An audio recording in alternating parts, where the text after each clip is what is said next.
Jordi, mas em seguida nós já passaremos ao grande expediente. Obrigada, deputada Soraya Manato, por compreender, e também a deputada Luiziane Lins, que também fará parte do grande expediente já em seguida. Deputado. Bom, é duro como cristão ouvir aqui comunistas dizendo que vão defender a igreja cristã, a igreja católica. Logo, o comunismo, que é repreendido pela igreja católica, de acordo com o decreto papal de Pio XII, que decreta a excomunhão automática de todo cristão que defenda o comunismo, por ser materialista. Mas não foi isso para que eu vim aqui hoje. Como vocês viram, nesse final de semana, ocorreram muitas tragédias que chocaram a todos nós. Ontem, nós perdemos um grande jornalista, Boechat, que apesar de eu discordar muito de algumas posições dele, é inegável o seu talento jornalístico, inegável a sua imparcialidade. Mas também teve um fato muito lamentável, que foi a morte daqueles garotos no CT do Flamengo, no Centro de Treinamento do Flamengo. Aqueles garotos que somente sonhavam em ser jogadores de futebol, crianças inocentes, e que sofreram muito diante de uma morte tão trágica quanto é um incêndio. E eu, como flamenguista, eu quero uma apuração imediata e enérgica para ver se há algum responsável para essa fatalidade. Mas teve um outro fato que foi muito noticiado nas redes sociais e nos meios de comunicação, que foi uma operação da Polícia Militar do Rio de Janeiro, mais especificamente do BOPE e do Choque, em que, através de uma denúncia do Disque Denúncia, eles chegaram até um local onde havia 13 vagabundos que estavam em confronto com outra facção numa disputa de ponto de tráfico. E obviamente que foram recebidos a bala. Os policiais foram até lá, havia ali aqueles criminosos que estavam querendo dar contenção para os líderes da quadrilha e foram recebidos a bala. E óbvio que o Choque e o BOPE são muito mais preparados e mandaram para o saco, cancelaram o CPF de 13 vagabundos, e que depois, o que me chocou, na verdade eu ainda quero dizer a apreensão que foi feita por parte desses policiais. Foram 3 fuzis, 12 pistolas, granadas e carregadores. Só que depois eu vi a bancada do PSOL, na verdade algumas parlamentares do PSOL, se expressando nas redes sociais, querendo fazer uma comparação entre os jogadores, os garotos inocentes do Flamengo, e esses vagabundos que morreram no final de semana. A deputada Áurea Carolina postou: não dá para chorar a morte dos meninos do Flamengo e depois aplaudir a chacina na favela. Vidas negras importam. Vidas negras não importam, qualquer vida inocente importa, qualquer vida inocente. Agora, se é bandido, tem que ser abatido, se é vagabundo, tem que ser abatido, porque vagabundo que atira para matar tem que estar preparado para morrer. Então não é a vida de negro, ser negro não é uma excludente de licitude. Finalizo aqui dizendo para vocês que a ação desses policiais foi uma ação perfeita, e obviamente que a Anistia Internacional e esses órgãos de direitos humanos já estão agindo, pedindo uma apuração imediata. É engraçado que vocês nunca viram a Anistia Internacional e órgãos de direitos humanos pedindo apuração de quem mandou matar Jair Bolsonaro. Não pedem. Mas, como nós sabemos, os policiais sempre sofrem as retaliações, são tratados como verdadeiros inimigos da sociedade, mas nós já estamos mudando isso. O artigo 23 do nosso Código Penal, que estabelece a excludente de ilicitude da legítima defesa, fala que o agente que está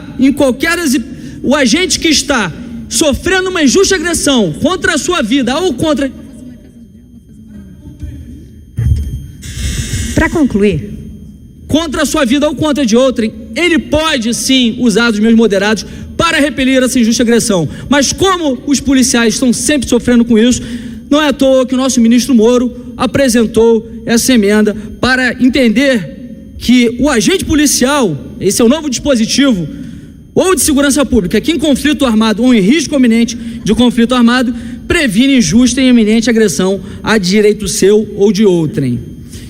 E eu quero dizer aqui, mais uma vez, lamentar esse episódio, lamentar que parlamentares do PSOL ajam dessa forma, querendo fazer uma associação tão tosca. Isso é uma falta de respeito com essas crianças inocentes que não cometeram crime algum, diferentemente de vagabundos que estão fortemente armados, tocando o terror nas favelas do Rio de Janeiro. Muito obrigado. Obrigada, deputado. Eu passarei agora ao grande expediente. Teremos 2 deputadas que falarão no grande expediente, 25 minutos cada. Passo a deputada Soraya Manato, do Espírito Santo, seguida a deputada Luiziane Lins, enquanto ela está na tribuna. Deputado Reginaldo Lopes, 1 minuto.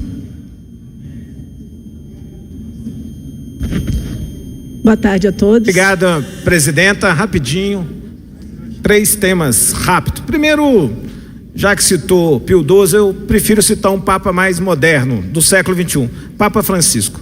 Papa Francisco mandou uma mensagem ao Trump, logo às suas eleições, dizendo que os comunistas pensam como cristão, porque defendem os direitos humanos, garantias, liberdades individuais. Então é melhor a gente ficar no século XXI.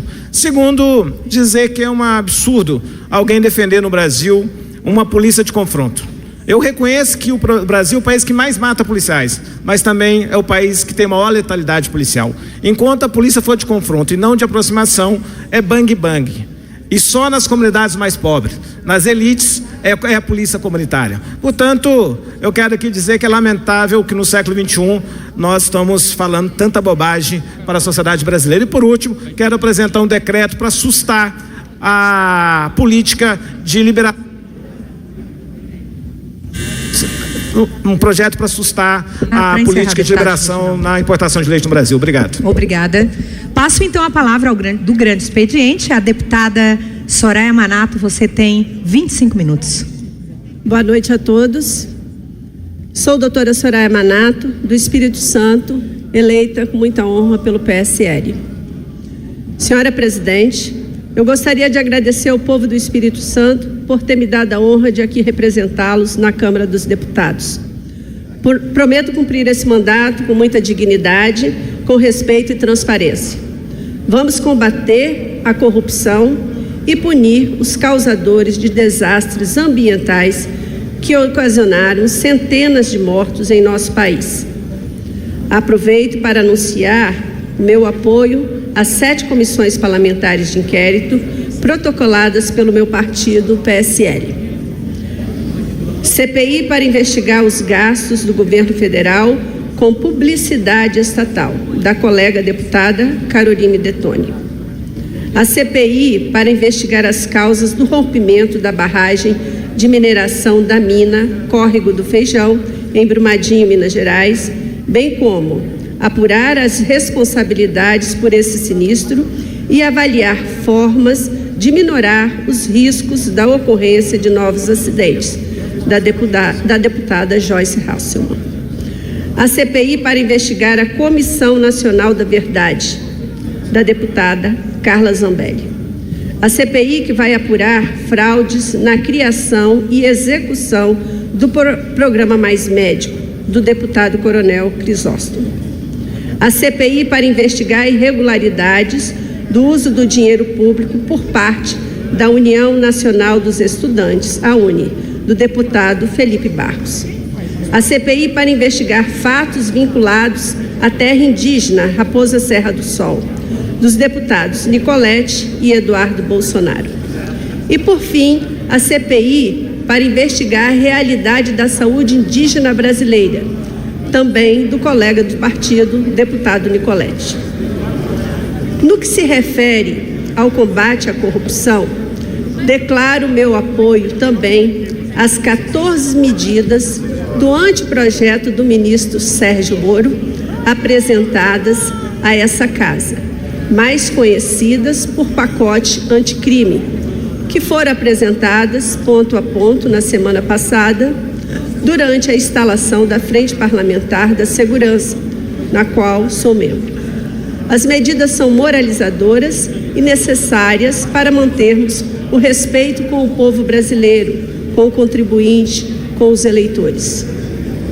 Além da Frente Parlamentar da Segurança Pública, também iniciei a minha participação nas frentes parlamentares das Santas Casas de Misericórdia, hospitais e entidades filantrópicas, para garantirmos recursos financeiros e a ampliação dessas unidades de saúde em todo o Brasil.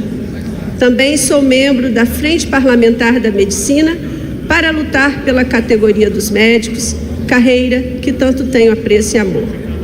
Inclusive, estive no Conselho Federal de Medicina para participar do 2º Fórum da Telemedicina, na qual pude discutir alguns temas importantes da nossa categoria, na tentativa de melhorar cada vez mais a questão da saúde no Brasil. Quero levantar a voz dos médicos e principalmente a voz da população, que depende do serviço da saúde pública. Estive também com a bancada feminina na primeira reunião de 2019, um encontro comandado pela minha xará na casa, deputada federal Soraya Santos, que foi eleita a primeira secretária da mesa, um cargo que está sendo ocupado pela primeira vez por uma mulher. Um orgulho para todas nós. Na reunião da bancada, nos apresentamos individualmente e discutimos as primeiras pautas a serem defendidas por nós aqui no Parlamento Brasileiro.